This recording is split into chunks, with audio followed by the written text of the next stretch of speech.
স্থানীয় সংবাদ।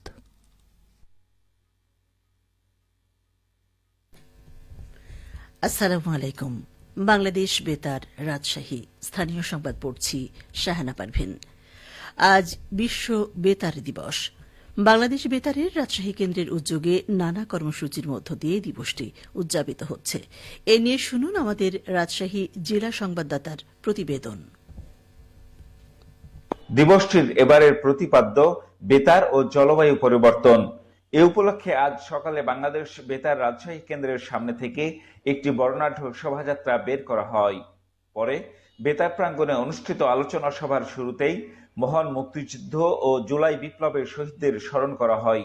এ সময় প্রধান অতিথির বক্তব্যে রাজশাহী বিশ্ববিদ্যালয়ের উপাচার্য অধ্যাপক ডক্টর সালেহ হাসান নকিব বেতারকে সবচেয়ে শক্তিশালী গণমাধ্যম হিসেবে উল্লেখ করে বলেন যে বৈশ্বিক জলবায়ু পরিবর্তনের ফলে যে ব্যাপক পরিবর্তন সামনের দশকগুলোতে আসবে, সেখানে বাংলাদেশ কিন্তু বিশাল বিপদের ভিতরে আছে এবং এই ব্যাপারে সচেতনতা সৃষ্টি করার জন্য আমি মনে করি যে বাংলাদেশ বেতার একটা বিশাল ভূমিকা পালন করতে পারে, হয়তো প্রধান ভূমিকাই তারা পালন করতে পারে। বিশেষ অতিথির বক্তব্যে গুজব প্রতিরোধে বেতারের গুরুত্ব তুলে ধরেন রাজশাহী মেডিকেল কলেজের অধ্যক্ষ ডাক্তার খন্দকার মোহাম্মদ ফয়সাল আলম।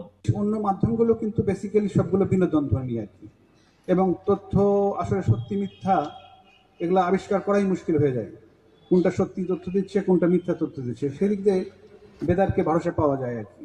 অনুষ্ঠানের সভাপতির বক্তব্যে বাংলাদেশ বেতার রাজশাহী কেন্দ্রের আঞ্চলিক পরিচালক কিশোর রঞ্জন মল্লিক জানান, বেতারের জনপ্রিয়তার অন্যতম কারণ পারিবারিক গণমাধ্যম হিসেবে এটি প্রতিষ্ঠা পেয়েছে। বাংলাদেশ বেতার থেকে এমন কিছু প্রচার করা হয় না, এমন কোনো কথা বলা হয় না যে কেউ ক্ষতির সম্মুখীন হতে পারে, এমন কোনো অনুষ্ঠান প্রচার করা হয় না যে বাবা মা ভাই বোন মিলে শোনা যাবে না। আমাদের জনজীবনের যত বিষয়গুলো প্রয়োজন সব বিষয়ের উপর ভিত্তি করে আমরা অনুষ্ঠান প্রচার করে থাকি। এটা আমাদের যারা নিয়মিত শ্রোতা, আমরা এখানে যারা কাজ করছি, এটা আমরা সবাই জানি। পরে মনোজ্ঞ সাংস্কৃতিক অনুষ্ঠান পরিবেশিত হয়।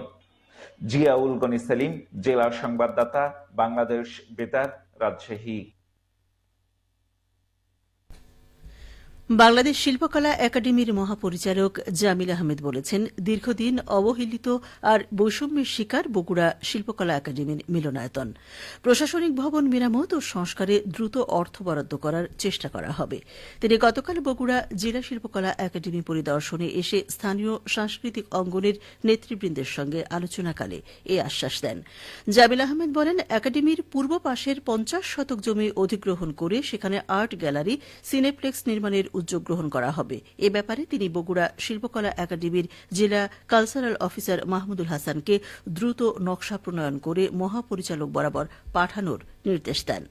এ সময় বগুড়ার অতিরিক্ত জেলা প্রশাসক মোহাম্মদ মেসবাহুল করিম, জেলা কালচারাল অফিসার মোহাম্মদ মাহমুদুল হাসান, উচ্চারণ একাডেমির পরিচালক অ্যাডভোকেট পলাশ খন্দকার সহ অনেকেই উপস্থিত ছিলেন। বার্ষিক কর্মসম্পাদন চুক্তির আওতায় রাজশাহীর তানোরে জেলা তথ্য অফিসের আয়োজনে নারী সমাবেশ অনুষ্ঠিত হয়েছে। গতকাল উপজেলার কামারগাঁ ইউনিয়নের মিরপুর হাতিশাইল সরকারি প্রাথমিক বিদ্যালয়ে এই সমাবেশ অনুষ্ঠিত হয়। তানোর উপজেলার প্রাথমিক শিক্ষা অফিসার আলিয়া ফেরদৌসির সভাপতিত্বে নারী সমাবেশে প্রধান অতিথি ছিলেন জেলা তথ্য অফিসের উপপরিচালক নাফে আলা নাসরিন।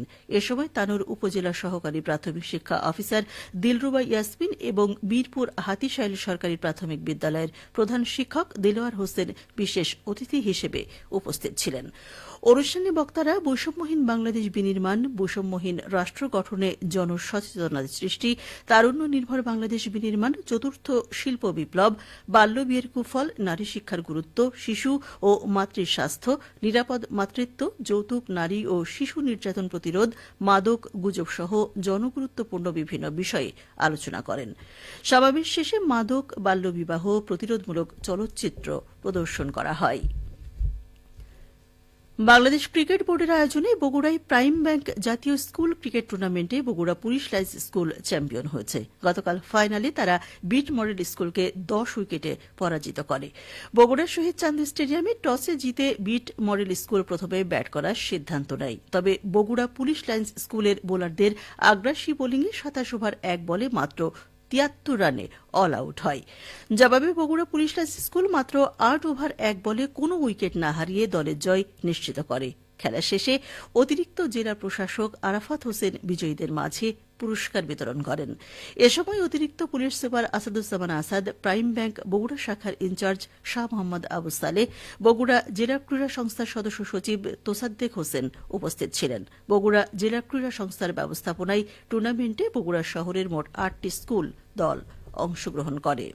সবশেষে আবহাওয়া। আজ দুপুর 12টায় রাজশাহীতে তাপমাত্রা ছিল 29 ডিগ্রি সেলসিয়াস। এর সময় বাতাসে আপেক্ষিক আর্দ্রতার পরিমাণ ছিল 41%। রাজশাহী ও পার্শ্ববর্তী এলাকায় আজ সূর্যাস্ত সন্ধ্যে 5:58। সংবাদ শেষ হল। আমাদের পরবর্তী সংবাদ দুপুর 2:05।